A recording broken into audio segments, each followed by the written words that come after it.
پوچھا گیا آپ کو اتنا بڑا مقام کیوں ملا؟ بولے کہ ماں کی خدمت کی. ایک عورت اگر تقدس کے ساتھ رہے بہت اونچا مقام ہے. 12 برس میں وہ مقام نہیں ملا جو ایک گھڑی ماں کی خدمت کرنے سے ملا. یہ مقام بایزید بسطامی جیسی شخصیت کون ہے؟ بایزید. میں اس پہ زیادہ تبصرہ نہیں کر رہا. بہرحال اس عورت نے مسئلہ پوچھا حضرت امام احمد بن حنبل سے. کہا کہ میں سود اس طرح کاٹتی ہوں. تو اس عورت کے بارے میں حضرت امام احمد بن حنبل نے کہا کہ اس سے پوچھو کس خاندان کی ہے، پریوار کون سا ہے. اس نے کہا خاندان پوچھ رہے ہیں. بولے حضرت سے جا کے کہو کہ جو مسئلہ پوچھتا ہے اس کی ذات برادری نہیں پوچھی جاتی ہے. کوئی مفتی نہیں پوچھتا ذات برادری. سوال آیا، یہ مسئلہ ہے، جواب دے دیا، بات ختم. آپ سوال پوچھ رہے ہیں، جواب دینے سے پہلے ذات برادری پوچھتے ہیں. کہا کہ یہ مسئلہ کوئی عام عورت نہیں پوچھ سکتی، یہ گھرانے کی عورت ہو رہی ہے. کہا کہ حضرت سے کہو میں بشر حافی کی بہن ہوں. اور بشر حافی کون ہے؟ وہ عظیم شخصیت ہے بشر حافی کہ جن کا مقام رب کی بارگاہ میں کیا علماء سے سنا ہوگا. جس راستے سے گزرتے ہیں جانور بھی اس راستے کا احترام کرتے ہیں. بشر حافی کو لوگوں نے سپنے میں دیکھا کہ موتیوں سے کھیل رہے ہیں. ارے موتیوں سے کھیل رہے بشر حافی. مثال ہو چکا ہے. لوگوں نے کہا کیا وجہ ہے؟ وجہ یہ تھی کہ امام احمد بن حنبل کی پشت پہ کوڑے لگ رہے تھے. اس وقت مصر سے خط آیا امام شافعی کا. امام شافعی نے خط لکھا کہ احمد، اللہ رب العزت نے آپ کو بڑا اونچا مقام دیا ہے. رسول پاک میرے خواب میں تشریف لائے اور پیغمبر نے کہا کہ احمد کو خط لکھو کہ اپنے مسئلے پہ استقامت کے ساتھ رہیں، اپنے مسئلے پر قائم رہیں. استقامت کا یہ پیغام احمد تک پہنچا دو کہ ان کا بڑا درجہ اللہ کی بارگاہ میں. جب وصال ہو گیا تو لوگوں نے حضرت بشر حافی سے پوچھا کہ آپ موتی سے کیوں کھیل رہے ہیں؟ کہا کہ رات احمد بن حنبل کی روح آسمانوں میں آئی تھی. رب نے فرشتوں سے کہا اے فرشتوں، میرے احمد کی روح آ رہی ہے، تم میرے احمد کے اوپر موتیوں کی برکھا کر دو. موتی جب فرشتوں نے نچھاور کیا تو ایک موتی میں اٹھا لیا. اس لیے مسلمانوں عمل ایسا ہو کہ دھرتی میں بھی چرچے ہوں، آسمانوں میں بھی چرچے ہوں. اگر آپ چاہتے ہیں، میں نے کہا تھا آپ کو کہ ایک مومن کامل کا آخری سجدہ عرش کے نیچے ہوتا ہے. آپ اگر جیتی دنیا کے اندر عرش کے نیچے اگر سجدہ کرنا چاہتے ہیں تو ایک فارمولا دینا چاہ رہا ہوں، ذہن میں رکھنا، چاہے عورت ہو چاہے مرد، سب اس کو ذہن میں رکھیں. حدیث پاک میں ہے، شعب الایمان میں امام بہقی نے نقل کیا ہے، دوسرے محدثین کے حوالے دیے جا سکتے ہیں. روایت بیان کی ہے کہ جب مومن نماز یہ رات کے اندر سوتا ہے اور وضو کر کے باوضو اگر سو جائے تو اس کی روح جسم سے نکلتی ہے، مرتا نہیں ہے، وہ باقی رہے گا، کنیکٹڈ رہے گا جسم سے. اس کی روح کو اتنا پاور مل جاتا ہے، اتنی طاقت مل جاتی ہے کہ اس کی روح ساتوں آسمان کروس کر کے عرش کے نیچے سجدہ کر کے آتی ہے. اگر آپ چاہیں کہ آپ کی روح بھی عرش کے نیچے جائے اور سجدہ کر کے آئے تو روزانہ اللہ تعالیٰ نے آپ کو یہ آفر بھیجا ہے کہ آپ وضو کر کے سوئیں. باوضو اگر سوئیں گے تو آپ کی روح آسمانوں تک جائے گی اور عرش کے نیچے جا کے سجدہ کر کے آئے گی.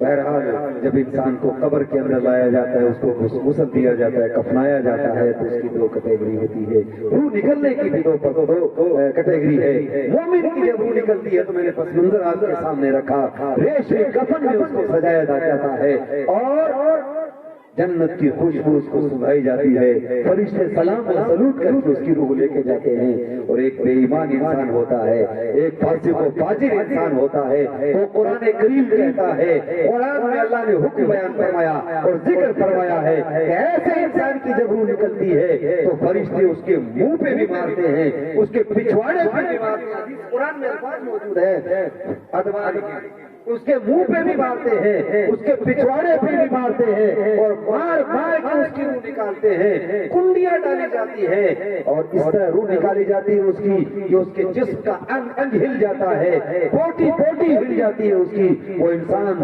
حدیث میں آیا ہے کہ اگر اپنے کنٹرول میں رہے، اتنا خوف زدہ ماحول ہوتا ہے، وہ انسان لوگوں پہ حملہ کر دے، لیکن بھاگ کیوں نہیں سکتا؟ بھاگ اس لیے نہیں سکتا کہ 500 فرشتے اس انسان کی روح نکالنے کے ٹائم اس کو جکڑ لیتے ہیں، اس کی گرفت میں ہوتا ہے اور اس کی سختی کے ساتھ روح نکالی جاتی ہے اور اس کی روح سے بدبو بکھرتی ہے۔ فرشتے کہتے ہیں اس کو کہاں سے لے جائے، لعنت ہوتی ہے۔ تو فرشتوں کی دعائیں چاہیے، فرشتوں کی لعنت چاہیے؟ روحانیت ایسی ہو کہ فرشتے تمہارے لیے دعا کریں، فرشتے استقبال کریں، خوش ہوں۔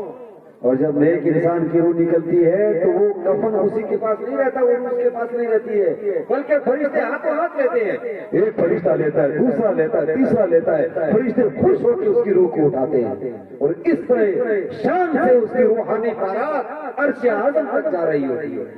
اس لیے مسلمانوں رب کہتا ہے الذی خلق الموت والحیات لیبلوکم ایکم احسن عملا۔ رب نے موت اور حیات کو اس لیے پیدا کیا تاکہ دیکھے تم میں سے عمل کی دنیا بہتر ہونی چاہیے۔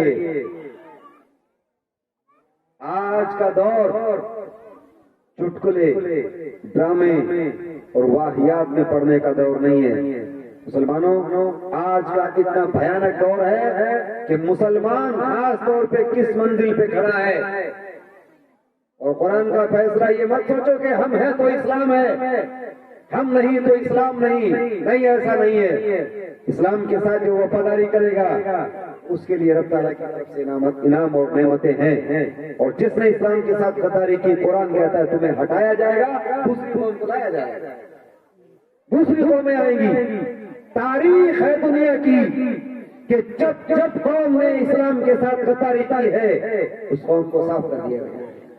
اسپین کی تاریخ حضرت ہزاروں سال کی تاریخ ہے، صدیوں مسلمانوں نے حکومت کی ہے، اسپین خالی ہو گیا، مسجد گرجا گھر اور میوزیم میں تبدیل ہو گئی۔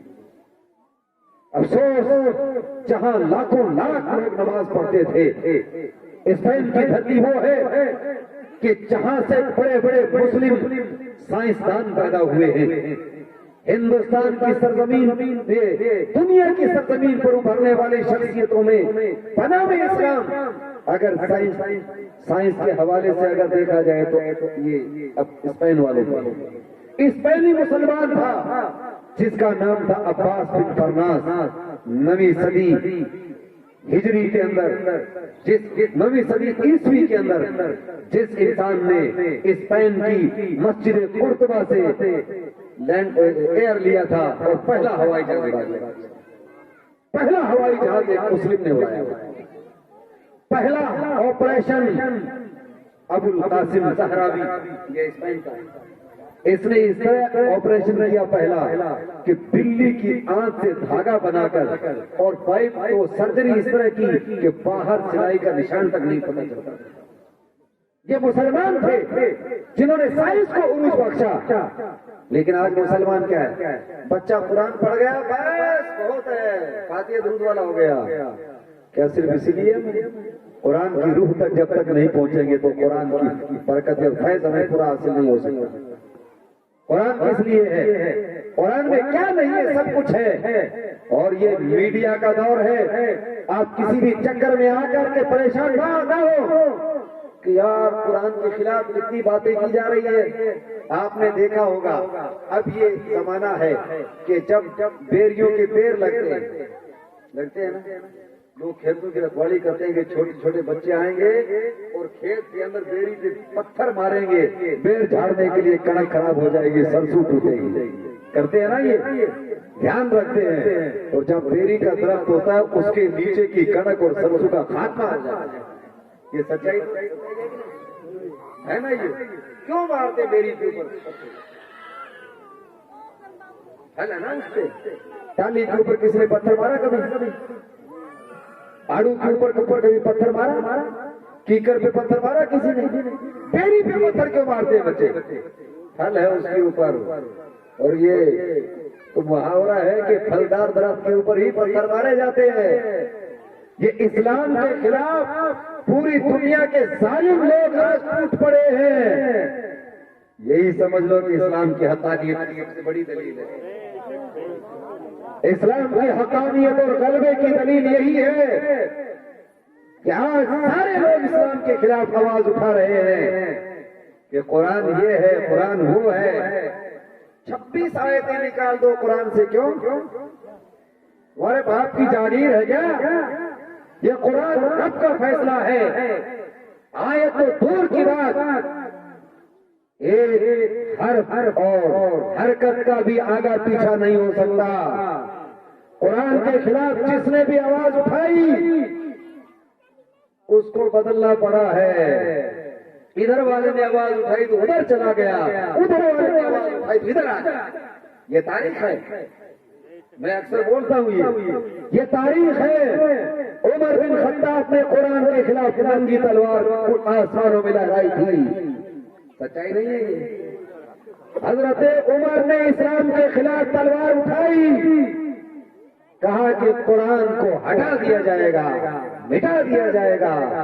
لیکن جب قرآن کے نغمے کانوں میں گونجے تو عمر کے دل کی دنیا بدل گئی اور کلیجے کا پتا پانی ہو گیا.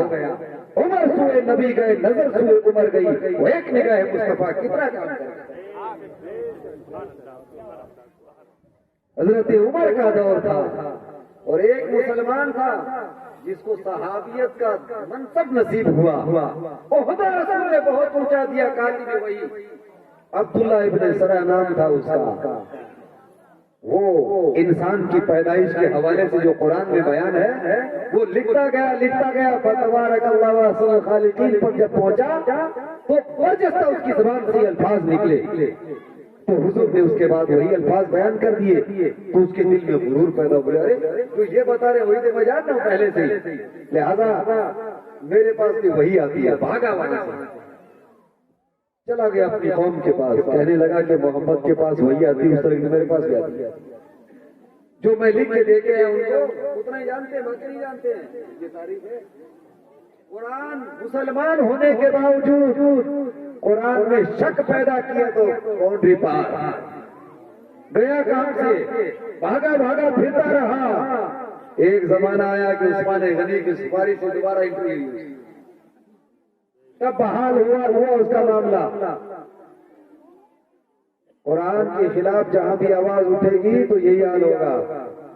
ادھر والا اٹھائے گا تو ادھر.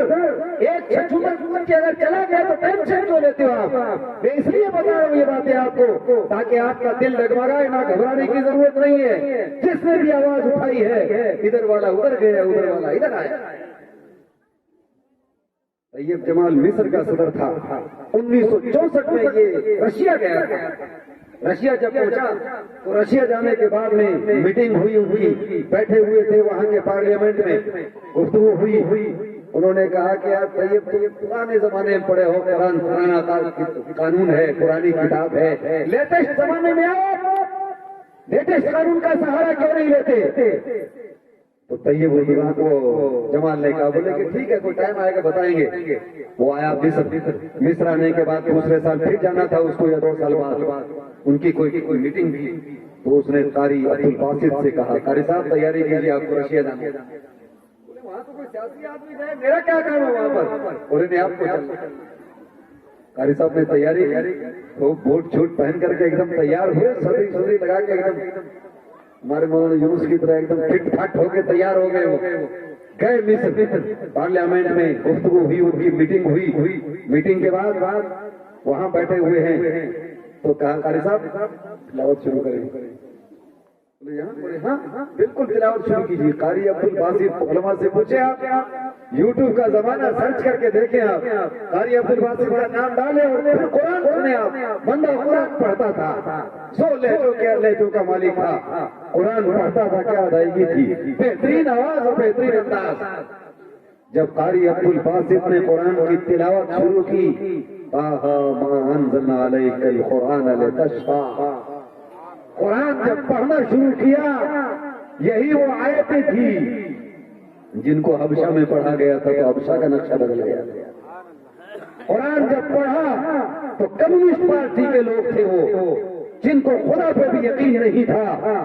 جب قرآن سنتے رہے تو قرآن دلوں پر حکومت کرتا ہے. ان کی آنکھوں سے آنسو جاری ہونے لگے. بعد میں طیب جمال نے کہا کیا ہوا کیوں رو رہے ہو؟ بولے سمجھ میں تو کچھ نہیں آیا ہے، مگر جو پڑھنے کا انداز ہے اور جو یہ پڑھ رہے ہیں وہ کلام ایسا لگتا ہے کہ اس جہان کا حقیقت مانی نہیں جاتی، حقیقت اپنے آپ کو منوا لیتی ہے۔ اس لیے مسلمانوں قرآن پڑھا کرو، پڑھے ہوئے نہیں ہو تو جو قرآن پڑھا وہ اس کے پاس جا کے قرآن سنا کرو۔ الذی خلق الموت والحیات لیبلوکم ایکم احسن عملا۔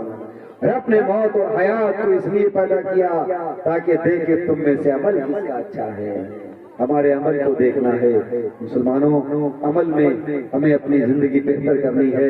نماز بہترین طریقے سے پڑھیں، روزے رکھیں، زکوٰۃ دیں، صدقات و خیرات کریں اور اپنی روحانیت کے لیے بہت کچھ کرنے کی ضرورت ہے۔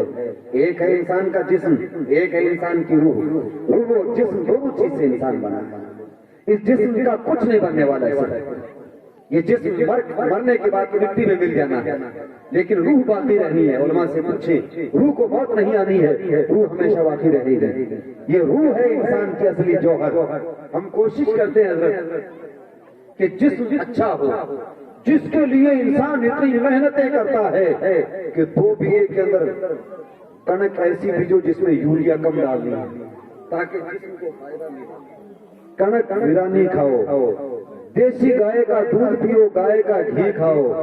سردی آتی ہے تو انسان میتھی کے لڈو بناتا ہے، دال کے لڈو بناتا ہے، کوئی تیلوں کے لڈو بناتا ہے، کوئی بکرے جما کے کھاتا ہے۔ سردی آتی ہے، گرمی آتی ہے تو اس کے لیے الگ الگ جوس پیتا ہے۔ کس لیے؟ انسان کا جسم توانا اور تندرست ہو، فٹ رہے، طاقتور ہو۔ اس کے لیے جم بنے ہوئے ہیں، ہیلتھ بنے ہوئے ہیں۔ انسان بڑی محنتیں کرتا ہے۔ یہ سارے کے سارے جوخم انسان کس لیے اٹھاتا ہے؟ صرف جسم کی پرورش کے لیے، جسم کو بچانے کے لیے۔ تو مسلمانوں، کبھی آپ نے اپنے روح کو بچانے کے لیے بھی غور کیا؟ روح کو بچانے کی بھی کوشش کی آپ نے؟ روح کو طاقت دینے کے لیے کوشش کی؟ اگر کی ہوتی روح کو بچانے کی کوشش، روحانیت کا جلوہ کچھ اور ہوتا۔ روح کی جو کوشش کرتا ہے، روح کی پرورش کرتا ہے، اس کی زندگی کچھ اور ہوتی ہے۔ روح کی پرورش کیسے ہوتی ہے؟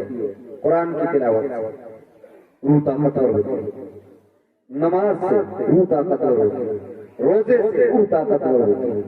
حضور حافظ ملت جلالت العلم کا فیصلہ تھا کہ جسمانی ورزش جسم کو طاقت دیتی ہے اور تہجد انسان کی روح کو طاقت۔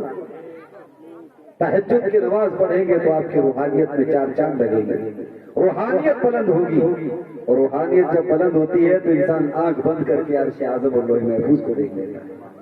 روحانیت جب بلند ہوتی ہے تو انسان فیصلے کرتا ہے۔ میں آپ کے سامنے بس 1-2 چیزیں پیش کر کے بات کو منزل اختتام تک پہنچاؤں۔ روحانیت جب طاقتور ہوتی ہے، مجدد الفسانی کا مزار ہے کہاں پر؟ سرہم شریف کے اندر مجدد الفسانی کا مزار ہے۔ ان کے بچے پڑھ رہے تھے ملا طاہر لاہوری کے پاس۔ طاہر لاہوری کا عقیدہ تھا گڑبڑ۔ آج وہ سوچتے ہیں، بولے ارے یار کچھ نہیں ہے، قرآن ہی تو پڑھانا ہے، ان کے پاس پڑھا دو۔ ارے یار کیا ہوتا ہے، رشتہ دار ہے ہمارا۔ ارے جو نبی کا نہیں ہے وہ ہمارا کہاں سے ہوگا؟ ہم نے کلمہ نبی کا پڑھا، رشتہ داروں کا نہیں پڑھا ہے۔ رشتہ دار رسول کا ابو لہب نہیں تھا، سگا چچا تھا حضور کا۔ اوہ صفا سے جب حضور نے نبوت اور رسالت کا اعلان کیا تھا تو سب سے پہلی آواز ابو لہب نے اٹھائی تھی، سب سے پہلی آواز۔ اور اس کی مذمت میں اللہ تعالیٰ نے قرآن میں پوری سورت اتاری ہے، اور دردناک اور دردناک موت ہوئی ہے اس کی اور اس کی گھر والی، اور نتیجہ یہ ہوا کہ نام و نشان مٹ گئے۔ اور وفاداری کی تو حال یہ ہوا کہ صہیب روم سے آ رہے ہیں، حضرت بلال حبشہ سے آ رہے ہیں، فتح مکہ ہو رہا ہے۔ فتح مکہ کے دن حضور نے کسی قریشی کو کعبہ پہ نہیں چڑھایا۔ فتح مکہ کے دن حضور نے اپنے خاندان کے کسی انسان کو کعبہ پہ نہیں چڑھایا۔ کعبہ پہ حضور نے فتح مکہ کے دن بلال حبشی کو چڑھایا۔ یہاں اپنے اور بیگانے نہیں دیکھے جاتے، بلکہ یہاں دین و ایمان کا کنیکٹڈ کتنا ہے اور کتنا رشتہ مضبوط ہے وہ دیکھا جاتا ہے۔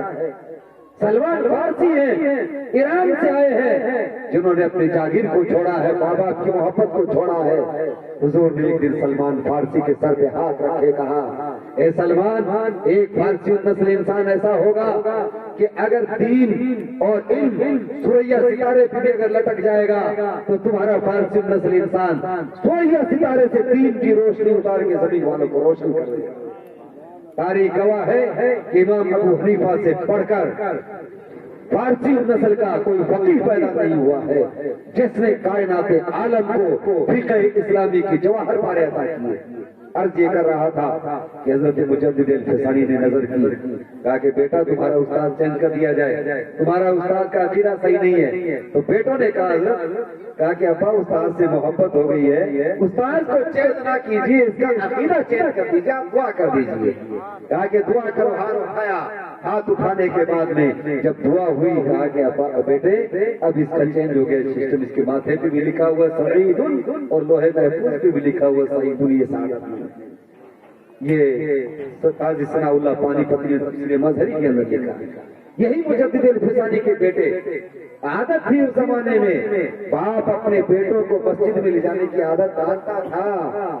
جس گھر میں باپ نمازی ہوگا تو بیٹا بھی وضو کرنے کا سلیقہ جانے گا، ماں نمازی ہوگی تو بیٹی بھی نماز پڑھنے کا سلیقہ جانے گی۔ اور جس گھر میں نہ باپ نمازی، نہ بیٹا نمازی، نہ دادا نمازی، سارے کے سارے بے نمازی ہیں، اس گھر میں کہاں سے کوئی صلاح الدین ایوبی یا کوئی ہیرا اسلام کا پیدا ہوگا؟ پاکیزہ ماؤں کی کوکھ سے بڑے بچے جنم لیتے ہیں جو انقلاب برپا کرتے ہیں۔ حضرت اپنے بچوں کو مسجد میں لے گئے، مسجد میں لے آ کے دروازے پہ چھوڑ دیا، کیونکہ چھوٹے بچوں کو مسجد میں اندر نہیں لے جانا ہوتا ہے، جو شعور پکڑتے ہیں ان کو لے جایا جاتا ہے، لیکن عادت ڈالنے کے لیے مسجد کے دروازے تک۔ حضرت بڑا عجیب و غریب معاملہ ہوا، جیسے امام نے سلام پھیرا تو مجدد الفسانی چونکہ تھے نا، وہ روحانیت کے تاجدار تھے، ان کو پتہ چل گیا کہ مسجد کے دروازے پہ کچھ ہو گیا، کچھ گھٹنا گھٹ گئی ہے یا بڑھنی بڑھ گئی ہے۔ گھٹنا بھی گھٹتی ہے کہ بڑھنی بھی بڑھتی ہے۔ مجدد صاحب نے سلام پھیرا، مختصر دعا کی، بیٹوں کو دیکھا، بیٹوں نے چپلوں کے ڈھیر لگا رکھے ہیں، دو ڈھیر الگ الگ، ادھر ایک ڈھیر لگا رکھے ہیں، ایک ڈھیر ادھر چپلوں کا۔ بیٹے سے باپ نے پوچھا، بیٹو یہ کیا منظر ہے، کیا معاملہ ہے؟ کہا کہ ابا یہ جنتیوں کی چپلیں ہیں، یہ جہنمیوں کی چپلیں ہیں۔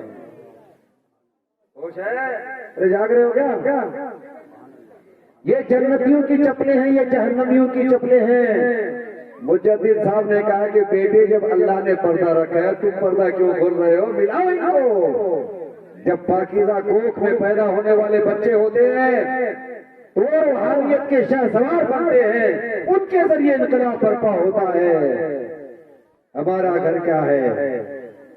نماز بے نمازی گھر کے اندر، شرابی گھر کے اندر، جواری گھر کے اندر، زناکار گھر کے اندر، ہر طرح کی برائی کرنے والے یہ تاجدار مدینہ کا احسان ہے، ورنہ سب کی پول کھل گئی ہوتی۔ بنی اسرائیل میں کوئی اگر چور کر کے آتا تو گھر میں گھستا، صبح گیٹ کے لوگ آتے ہیں تو پتا چل جاتا یہ چوری کر کے آیا ہے، جو گناہ کر کے آیا ہے۔ آج مسجدوں کے اندر ہماری مسجد ویران ہے، نماز نہیں پڑھ سکتے۔ میں بس آخری بات عرض کروں، حضرت یونس علیہ السلام وقت کے نبی و پیغمبر ہیں۔ حضرت یونس علیہ السلام مچھلی کے پیٹ میں گئے، پورا واقعہ میں بیان نہیں کر رہا۔ مچھلی کے پیٹ میں جب گئے تو حضرت یونس علیہ السلام مچھلی کے پیٹ میں ہیں، محسوس کیا شاید میری موت ہو رہی ہے، مچھلی کے پیٹ میں ہے کہ شاید میری موت ہو رہی ہے۔ اور 3 اندھیرے ہیں، رات کا اندھیرا، مچھلی کے پیٹ کا اندھیرا اور سمندر کا اندھیرا۔ 3 اندھیروں میں یونس علیہ السلام مچھلی کے پیٹ میں۔ اور مچھلی یا مگرمچھ ایسا جانور ہے کہ اگر پیٹ میں ایک جانور زندہ اگر چلا گیا، اس نے منہ بند کر لیا، ہاتھوں ہاتھ اس کا انتقال ہو جاتا ہے۔ مچھلی اتنی بڑی، حضرت یونس علیہ السلام مچھلی کے پیٹ میں۔ اللہ نے حکم دیا ہے مچھلی یونس علیہ السلام کے لیے تیرا پیٹ قید خانہ ہے، ان کے لیے غذا نہیں بنا سکتی۔ یونس علیہ السلام 40 دن مچھلی کے پیٹ میں رہے۔ تو مچھلی کے پیٹ میں جیسے کہ انہوں نے محسوس کیا شاید میں مر رہا ہوں، موت ہو، انہوں نے اپنا پیر سیدھا کیا، سیدھا ہو گیا؟ اللہ کا شکر ہے کہ میں زندہ ہوں. انہوں نے مچھلی کے پیٹ میں نماز کی نیت باندھ لی اور اللہ سے کہا یا اللہ ایسی جگہ مسجد بنا رہا ہوں جہاں پہ میرے علاوہ کوئی مسجد نہیں بنائے گا. اس جگہ جا کر کے نماز پڑھ کے ثابت کر دیا کہ کسی مصیبت میں ہو کسی پریشانی میں ہو نماز معاف نہیں. اگر انسان سفر میں ہے تو 4 رکعت والی 2 پڑھ سکتا ہے, گھر میں ہے تو 4 رکعت. اگر پانی نہیں ہے تیمم کر سکتا ہے, یا پانی ہے استعمال کرنے پہ قدرت نہیں ہے تیمم کر سکتا ہے. ایک کنڈیشن اور بھی ہے کہ اگر انسان کے دونوں ہاتھ کٹ گئے, دونوں پیر کٹ گئے, چہرہ زخمی ہو گیا ہے, وضو میں فرض ہی 4 ہے. ہاتھ کٹ گئے ایک فرض غائب, پیر کٹ گئے دوسرا فرض غائب, چہرے سے پورے سے بہ رہا ہے تیسرا فرض غائب. مسا کسے کہتے ہیں؟ گیلا ہاتھ سر پہ پھیرنا, ہاتھ ہی نہیں پھیرے گا کیا؟ چاروں فرض گئے. ایسی کنڈیشن میں بھی اگر کوئی انسان ہے نماز اس پہ بھی معاف نہیں ہے, بغیر وضو اور بغیر تیمم کی نماز. کہاں ہیں آپ؟ کس منزل میں ہیں؟ کھیت میں ہیں تو کھیت میں نماز پڑھیں. بخاری میں حدیث پاک ہے جو الارض کلہ مسجدا وطہورا, میرے لیے پوری روئے زمین مسجد بنا دی گئی ہے اور پاک کرنے والی بنا دی گئی. اگر پانی نہیں ہے زمین پہ ہاتھ مار کے تیمم کر کے نماز پڑھیں. اور امتیوں کا معاملہ تھا کہ مخصوص جگہ تھی عبادت کی, حضور نے فرمایا پوری روئے زمین میرے لیے سجدہ گاہ بنا دی گئی. مزاج کیا ملا؟ یہ حدیث اشارہ کر رہی ہے سجدے کرتے جاؤ گے زمین تمہارے قدموں میں سمٹتی جائے گی, سجدوں کو چھوڑتے جاؤ گے تو زمین تم سے چھینی جاتی رہے گی. اس لیے مسلمانوں وقت کافی ہو چکا ہے اور دعا کا وقت بھی قریب ہے. میں نے کافی ٹائم لے لیا ہے. چند باتیں آپ سے عرض کی ہے. اگر آپ کے حاشیے ذہن میں یا دل دماغ کے دریچوں میں کہیں جگہ مل جائے تو ان باتوں کو تنہائی میں جا کے سوچنا اور غور کرنا کہ ہم نے جو زندگی بتائی ہے 50 سال 40 سال ان میں کیا کمایا اور کیا کھویا ہے. محاسبہ کرنا. ایک انسان اندر سے نظامیہ پڑھاتے ہیں, مجانی ایک کتاب عربی میں, ابھی میں بچے کو پڑھا رہا تھا, اس مجانی کے اندر ایک واقعہ کوٹ کیا گیا. ایک آدمی تھا, اس آدمی نے غور کیا, بولے ارے میں 60 سال کا ہو گیا, بس آخری بات اس پہ بات ختم, میں 60 سال کا ہو گیا. اور انسان کو جوانی اور بچپن سے گزر جاتا پتہ نہیں چلتا, 55 کروس کرنے کے بعد میں پھر ہوش آتا ہے, ارے اب کیا ہوگا, اب تو موت قریب ہے. 60 سال کا ہوا, ارے میری 60 سال کی عمر ہو گئی. اس نے دنوں کی کاؤنٹنگ کرنی شروع کی. بولے کہ 60 سال میں, ایک سال میں 365 دن ہوتے ہیں, تو 60 سال میں کتنے ہو گئے؟ 365 انٹو 21,000. باقی میں 21,900 دن کا ہو گیا.